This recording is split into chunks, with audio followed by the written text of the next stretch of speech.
Salve, salve universo narrado, Victor Lins do lado de cá. E cara, o vídeo de hoje você vai aprender uma parada chamada cálculo K. É um formalismo aí alternativo para a teoria da relatividade especial de Einstein, formulada aí por um cara chamado Hermann Bondi. Mano, esse negócio aqui é muito louco. Você vai conseguir deduzir, né, coisas como dilatação do tempo, contração do espaço, o tal do paradoxo dos gêmeos lá, que é uma coisa que deriva aí de dilatação do tempo, né? Elaborar sobre o conceito de simultaneidade. Então, bicho, dá pra fazer muita coisa com esse troço aqui, só usando, cara, de princípios aí geométricos, né, de álgebra aí básica. Você vai ver que a gente não vai fazer menção a derivadas, a coisas mais avançadas aí de cálculo. A gente vai conseguir realmente mexer com tudo isso daqui através de princípios básicos. É uma coisa extremamente bonita. Eu já pega aí teu capacete, coloca ele, veste teu terno e se prepara que hoje vai ser insano, bicho. Vamos lá, cara. O que a gente vai fazer aqui então? Vamos analisar o que são, primeiro, diagramas de espaço-tempo, tá? Para a gente conseguir fazer isso de forma mais palpável, vamos fazer em uma dimensão, tá? Só vou considerar uma dimensão espacial, que é o eixo X aqui, e tem que considerar também, inevitavelmente, o tempo, né? Uma outra dimensão. Não tem como a gente conseguir desenhar se fossem 3 dimensões espaciais e uma dimensão temporal, 4D, a gente não consegue nem vislumbrar enquanto humanos, né? Mas por simplicidade aqui, vamos analisar então o que acontece nesse caso em que a gente explora uma dimensão espacial e uma dimensão temporal, tá? São diagramas que a gente vai usar para poder analisar aí comunicações entre corpos que possuem algum movimento relativo. O que você pode ver aqui nesse caso, por exemplo, desse primeiro diagrama? Você tem um corpo A que está aqui parado, porque está sempre na origem, ele não muda a sua coordenada X, né? O tempo vai passando e ele fica ali parado. Então isso aqui caracterizaria um observador em repouso, tá? Por outro lado, eu tenho esse corpo B aqui que está se movendo, né? Dá para ver que com o passar do tempo vai alterando aqui qual que é a abscissa dele, qual que é a coordenada X dele aí no espaço, tá bom? Então essas retas inclinadas vão simbolizar aí corpos que estão se movendo, tá? Sempre que a gente estiver falando de raios de luz, sempre que a gente estiver falando de sinais luminosos sendo enviados de um corpo para outro e tal, a gente vai estar falando de retas que fazem 45 graus, né, nesses diagramas de espaço-tempo. Essa é uma definição.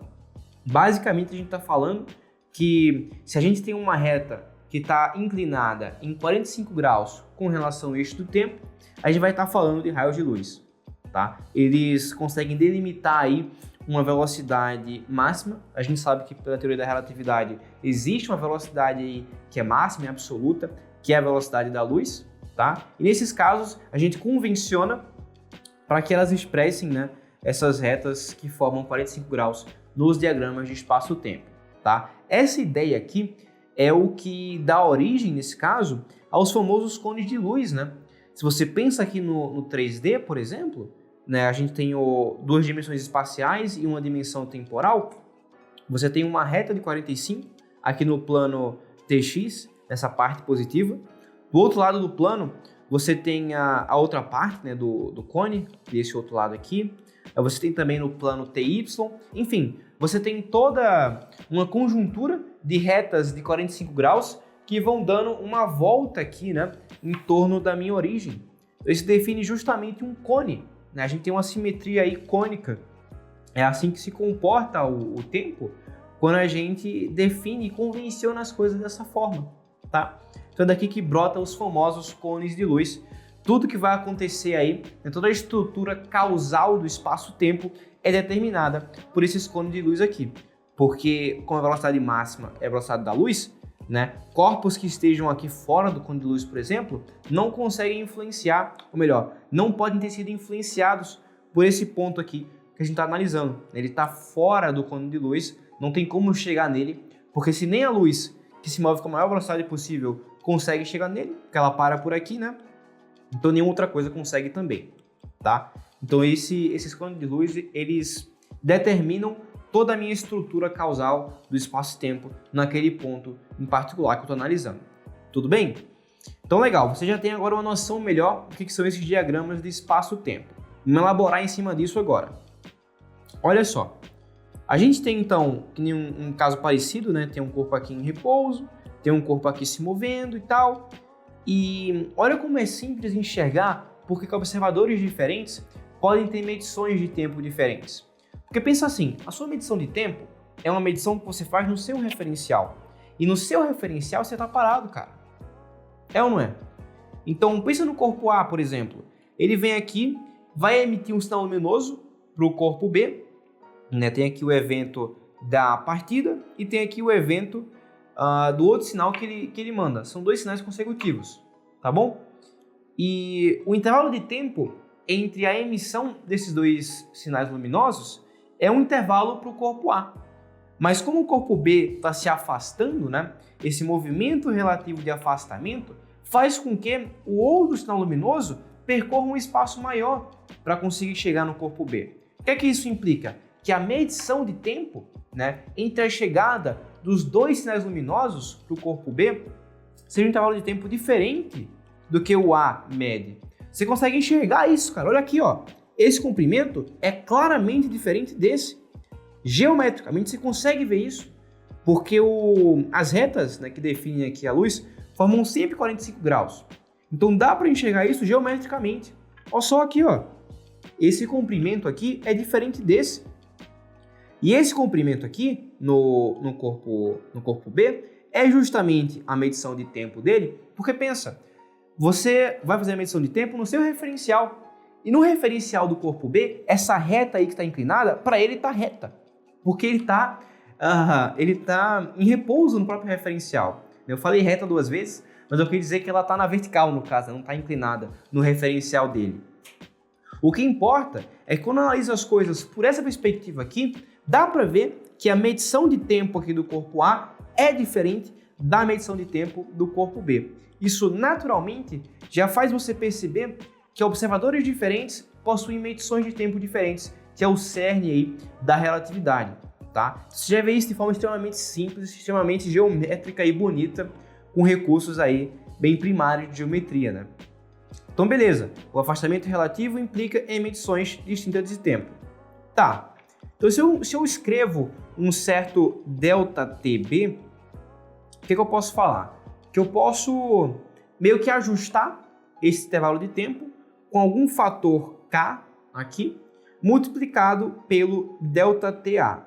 Imagina o seguinte, né? Esse K é um fator de escala, um fator aí de conseguir mudar esse comprimento aqui que tem ao longo da reta que define o corpo A, de tal forma que você consiga chegar, então, no intervalo de tempo que é determinado aqui na reta do corpo B. Tá? Um fator de escala, só muda um intervalo de tempo em outro, beleza?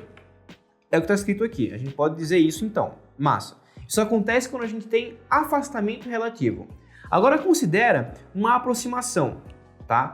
Tenho aqui o meu mesmo corpo A, tenho aqui o corpo B, e aí tenho um outro corpo C que está em repouso em relação a A. Por que a gente pode falar com essa geometria aqui que ele está em repouso em relação a A?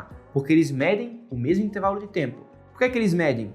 Porque, cara, essas retas aqui, que são sinais luminosos, fazem 45 graus, né? Tanto a reta A quanto a reta C estão na vertical aqui. Não mudam a sua coordenada X. Então, as duas estão paradas, tá? São 2 retas paralelas, cortadas por essas transversais aqui.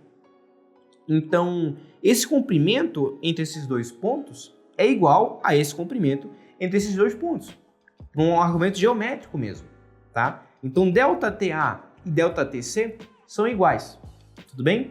Já o ΔTB a gente já viu que é reescalado aqui em relação ao ΔTA, beleza? Então, vamos lá. No caso da aproximação, se você coloca o teu referencial aqui no corpo B, o corpo C, então, vai estar se aproximando dele, né? Porque se nesse referencial aqui o B se aproxima de C, então no referencial de B, o C se aproxima de B, tá? E como é que esses tempos vão estar relacionados? Os tempos entre a emissão de 2 sinais consecutivos. Pensa assim, ó. O tempo medido por C é igual ao tempo medido por A, que a gente já sabe que vai ser o quê? O tempo medido em B dividido pelo nosso fator K. Então, ΔTA vai ser igual a ΔTB sobre K. O que é que eu vejo então? Que quando eu tenho um afastamento relativo, para eu conseguir converter essas escalas de tempo, eu pego o referencial que está aqui em repouso a princípio e multiplico pelo fator K. Por outro lado, se eu estou com a aproximação, como é que eu faço essa reescalagem, né? Eu pego o referencial que está em repouso, que nesse caso seria o ΔTB, e divido pelo fator K. Né? Porque lembra, eu coloquei o referencial em última instância aqui no corpo B, para analisar o C como se estivesse se aproximando de B. Tá? Isso foi o que a gente viu, que ΔTC é o ΔTB sobre K. Então essa é a conclusão, cara. Sempre que houver afastamento relativo, você reescala multiplicando por K. E sempre que você tiver aproximação relativa, você reescala dividindo por K. Tá? Esse que é o pulo do gato do negócio. Você falar, pô, velho, beleza. Você já falou aí desse K não sei quantas vezes, mas quem que é esse K afinal?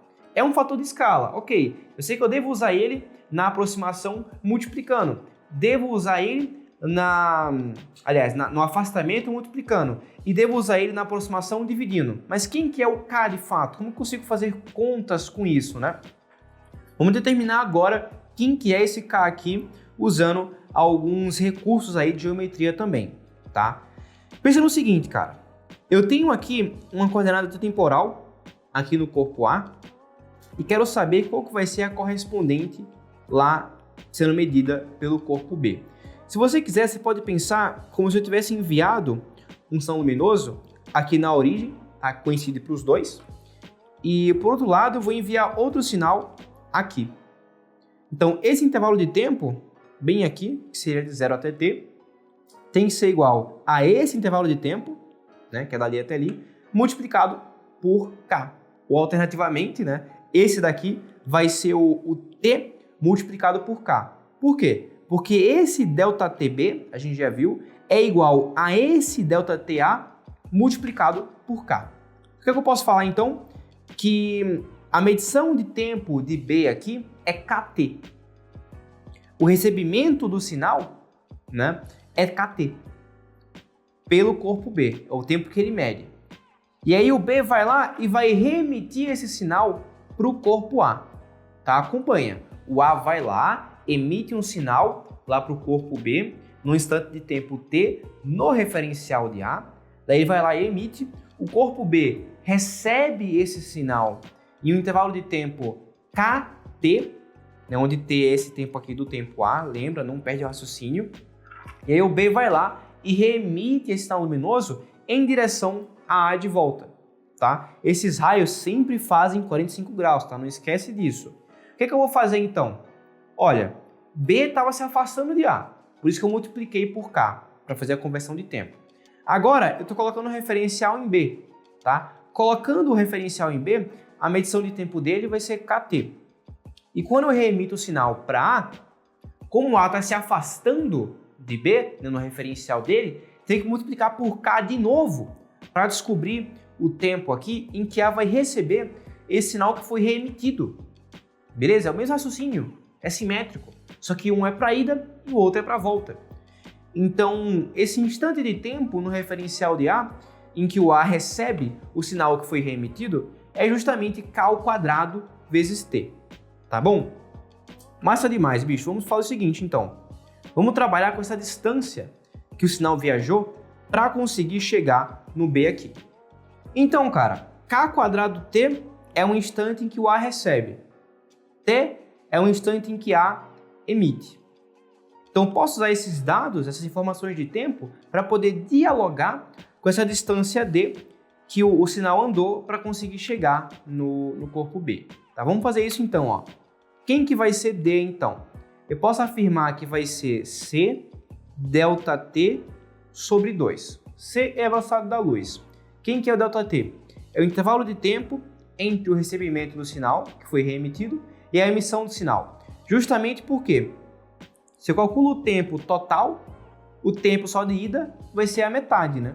Então esse D aqui, que é a distância que o raio de luz vai andar ao longo aí até chegar no corpo B, no caso, vai ser igual a C ΔT sobre 2, tá? Mas existe não só essa fórmula para a gente calcular isso.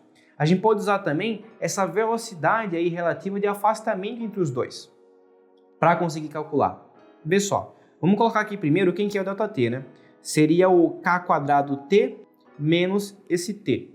Colocando o t em evidência, vai ficar ct sobre 2, e aí entra um fator aqui, ó, k² menos 1, tá? Porque o t ficou em evidência. Então essa aqui é uma forma de encarar o d. Uma outra forma é a forma seguinte, cara. Olha, eu sei que eu consigo escrever qual que é esse ponto aqui, ó, que está associado à abscissa D. Como é que eu escrevo ele? Ele é o ponto médio entre k² e o t. Ele é o instante de tempo em que o A percebe que o B recebeu o sinal, tá? É o instante de tempo ao longo dessa linha de mundo que define o corpo A. Então o que é que eu vou falar? Que se eu faço, ó, k², vou colocar assim, k² t mais t sobre 2, ou seja, estou no instante de tempo médio ali, tá? Já peguei o intervalo de tempo que eu estou querendo considerar, vezes a velocidade relativa de afastamento aqui, vamos colocar ela, ó. Vou botar o V aqui na frente. O que é que vai ficar? Eu tenho V, posso colocar o T em evidência, né? E agora eu tenho k² mais 1. Então, se eu multiplico a velocidade pelo tempo, eu tenho a distância que foi percorrida. E nesse caso, o tempo que o A percebe é justamente esse ponto médio. Então, eu posso encarar o D enquanto a metade do trajeto da luz, foi o que eu fiz aqui, quanto também essa distância que o B percorre nesse intervalo de tempo, né? Nesse ponto médio ali que o A mediu. Tudo bem? Tá claro? São as duas formas de enxergar aqui. Metade do caminho da luz e também distância que o B percorre até receber o raio luminoso.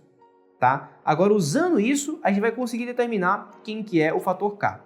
Por quê? Se ambos são igual a D, o que eu posso afirmar? Ct sobre 2, k² menos 1, é igual a Vt sobre 2, k² mais 1, porque ambos são iguais a D.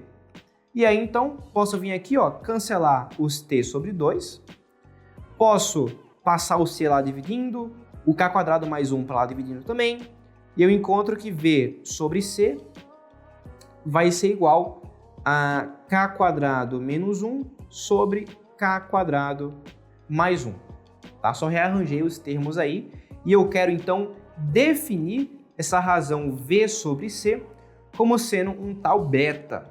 Você vai falar, se você já estudou relatividade, você sabe que esse beta, enquanto V sobre C, aparece nas transformações de Lorentz. E não é coincidência, ele é realmente aquele mesmo beta. Vamos então rearranjar os termos aqui e ver o que é que vai aparecer. Ó. Vai ficar beta, vamos multiplicar por esse fator aqui, então k² mais 1 igual a k² menos 1. Vamos fazer então a distributiva aqui. Vai ficar beta k² mais beta. Vou isolar o k de alguma forma, passando o 1 para lá e esse cara para cá. Coloco um k² em evidência, fica 1 menos beta, e ali eu tenho 1 mais beta. O que é que eu encontro então? Que o meu k vai ser 1 mais beta sobre 1 menos beta, só que aí dentro de uma raiz, né, porque ele estava ao quadrado. Então vai ficar aqui 1 mais beta ou menos beta na raiz quadrada. Você vai falar, pô, velho, mas esse k não estava ao quadrado? Na hora de resolver uma equação desse tipo, não entraria normalmente um mais ou menos ali? Normalmente sim, cara. Mas lembre que a gente está fazendo esse k enquanto fator de conversão entre intervalos de tempo ali. São intervalos de tempo que são positivos. Então você falar que isso aqui é negativo, não faria muito sentido. A gente só admite solução física enquanto a parte positiva, tá bom? Então tá aqui. A gente conseguiu determinar quem que é o fator K de conversão entre os intervalos de tempo em função da velocidade aí de afastamento entre os corpos ou de aproximação, que seria esse V aqui, e a velocidade da luz, que é uma constante. Então, cara, olha que negócio doido, velho. Só usando geometria e sinais luminosos aí, um diagrama de espaço-tempo simples, a gente conseguiu determinar como que esses tempos se relacionam, tá? Esse fator aqui vai te dizer como que a medição em um relógio vai estar associada com a medição no outro relógio. Além disso, você conseguiu enxergar por que observadores diferentes têm medições de tempo diferentes, de forma geométrica, sem abstrações. A gente consegue ver de forma direta. Não é esperado, na verdade, que observadores que se movem de forma diferente tenham a mesma medição de tempo. Embora cotidianamente pareça ser o caso, você vê, com geometria, sai direto. Esse resultado sai direto. Cara, isso é muito maluco, velho. Você tem que estar espantado, você tem que sair da aula e sair mandando esse vídeo para todo mundo. Isso aqui é muito doido, tá ligado? Usando geometria, a gente mostrou isso aqui, cara. E a partir daqui, então, a gente consegue tirar lá, ó, dilatação do tempo, né? Dilatação do tempo. A gente consegue tirar também contração do espaço e vários outros resultados fundamentais lá da relatividade especial usando esse fator K aqui. É um formalismo que é alternativo, que é muito bonito e que não é tão fácil de abstrair, né? Na verdade, não é tão difícil de abstrair porque usa geometria. Tudo bem? Então, se você gostou desse vídeo, cara, comenta aí falando que você quer mais vídeos sobre cálculo K, porque aí a gente pode fazer uma continuação e às vezes até uma série sobre esses resultados aqui, dilatação do tempo, contração do espaço, usando o formalismo do cálculo K. Mas eu espero que tenha sido agregante aí para você, né? Espero que tenha engrandecido o intelecto de vocês. Espero ter deixado vocês aí encantados e espantados. Não se esqueça de colocar um gostei aí no vídeo, se inscrever no canal e mandar para todo mundo aí esse negócio que é muito doido.